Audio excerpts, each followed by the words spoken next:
Welcome to Samba Samba. Enjoy the video. You start by confirming the essentials. Update your Ps5 system software because firmware fixes connection issues. Next, inspect the physical path. Place your router within 3 to 6 meters, avoid walls and metal objects. Then decide wired versus wireless. Plug an Ethernet cable when possible for lower latency and fewer drops. Once done, run the Ps5 connection test to get baseline numbers for ping, download, and upload speed. This tells you where to focus next. Now you optimize the network. Assign a static IP on the Ps5 or create a DHCP reservation so port forwarding and co-S stick.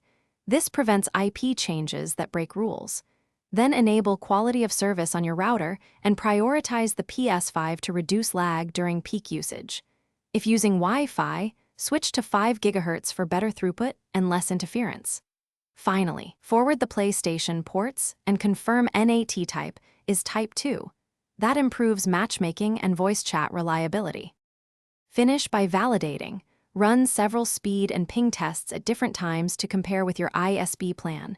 Intermittent slowdowns point to ISP or congestion.